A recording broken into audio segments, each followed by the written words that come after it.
आज हम Bill Gates की जो कोटेशंस हैं उसकी डेप्थ में चलेंगे और उनकी थॉट प्रोसेस को समझने की कोशिश करेंगे. In fact, he is not just one of the richest person in the world. He is also one of the biggest philanthropist in the world.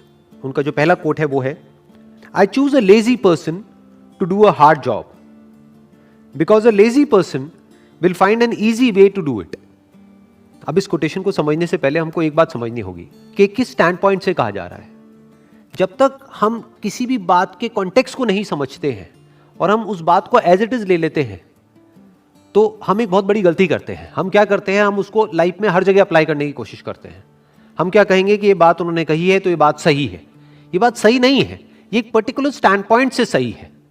ये बेसिकली कंप्यूटर सॉफ्टवेयर के पॉइंट ऑफ व्यू से कह रहे हैं, तो उस stand point से ये बात बिल्कुल सही है.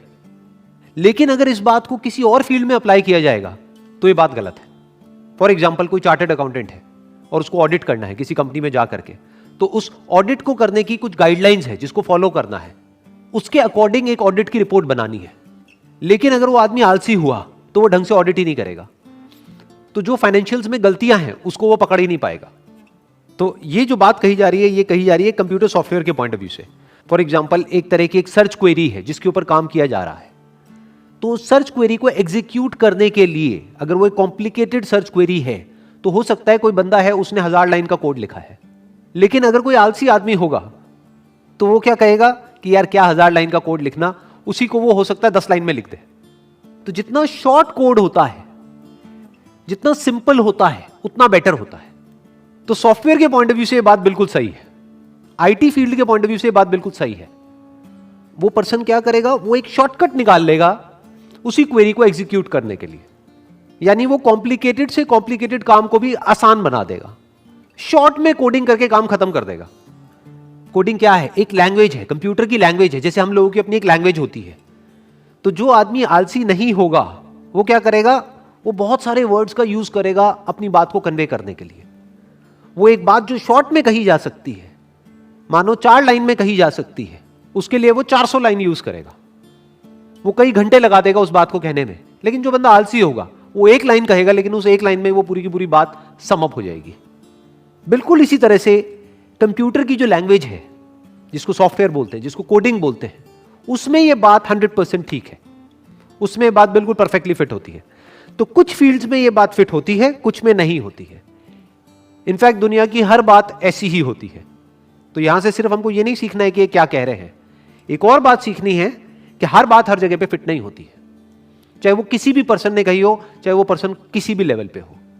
हर बात का पहले स्टैंड पॉइंट समझना होता है, फिर देखना होता है कि वो बात किस एंगल से कही जा रही है, फिर उसको समझना होता है. Next quote is, if you are born poor it's not your mistake, but if you die poor it's your mistake. हम कहां पर पैदा होते हैं वो तो हमारे हाथ में है ही नहीं. जब हमारे हाथ में नहीं है तो इसमें हमारी कोई गलती भी नहीं है. But if you die poor it's your mistake, कि अगर हम गरीब मरते हैं तो वो हमारी गलती है. गलती क्या है इसके अंदर, आराम से समझते हैं, थोड़ा सा डीपली समझने की कोशिश करते हैं कि इट्स योर मिस्टेक, बट इसमें गलती क्या है. हो सकता है वो एक गरीब घर में पैदा हुआ और पूरी जिंदगी उसने बहुत मेहनत करी, लेकिन उसके बाद भी एंड तक वो गरीब ही रहा. तो इसमें उसने गलती क्या करी? उसने तो बहुत मेहनत करी, बहुत हार्ड वर्क किया, उसने कोशिश करी, फिर भी वो गरीब ही रहा. तो इसमें गलती क्या थी? उसने सीखने की कोशिश नहीं करी उन लोगों से जो ऑलरेडी अमीर थे या अमीर है, कि अमीर कैसे होते हैं. बस यही गलती करी और कोई गलती नहीं करी. इंसान के पास में एक पावर है जो जानवरों के पास में नहीं है. वो पावर क्या है? The power of thought, the power of thinking, the power of learning. कि इंसान सीख सकता है. किससे सीख सकता है? दूसरों से सीख सकता है. दूसरों की गलतियों से भी सीख सकता है और दूसरों ने जो सही किया उससे भी सीख सकता है. तो अगर इंसान ये ही ना करे, वो सिर्फ इतना सा ना करे, यानी कि वो सीखे नहीं और खुद ही पूरी जिंदगी सिर्फ मेहनत करता रहे, ये उसकी गलती है. क्योंकि किसी भी काम को करने के 2 तरीके होते हैं. एक ये कि आप खुद गलतियां करो और उससे सीखो, जिसको आप हार्डवर्क कह सकते हो. दूसरा कि दूसरे जो गलतियां कर चुके हैं उससे आप पहले ही सीख जाओ और वो गलतियां ना करो, और जो उन्होंने सही किया वो करो. तो इसको स्मार्ट वर्क कहते हैं. अब क्यों नहीं सीखते हैं लोग? कभी सोचा है, कभी समझने की कोशिश करी है, लोग ये क्यों नहीं सीखते कि अमीर कैसे होते हैं? नंबर 1, कहीं पर भी ये सिखाया नहीं जाता है. अगर कोई गरीब घर में पैदा हुआ है तो उसको यह नहीं सिखाया जाएगा कि अमीर कैसे होते हैं, उसको यह सिखाया जाएगा कि गरीबी में जीते कैसे हैं, गरीबी में एडजस्ट कैसे करते हैं, गरीबी में गुजारा कैसे करते हैं।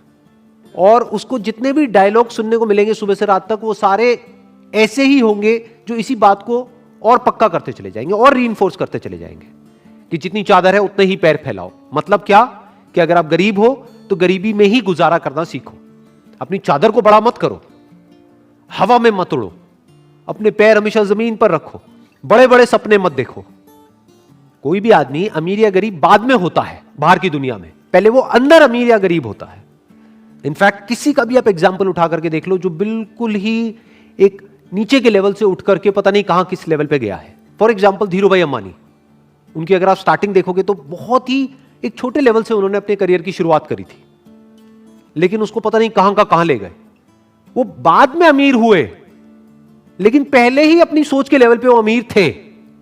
यानी पहले वो सोच के लेवल पर अमीर हुए, बाद में बाहर अमीर हुए। ऐसा ही सबके साथ होता है, पहले हम अंदर से अमीर होते हैं, बाद में बाहर अमीर होते हैं।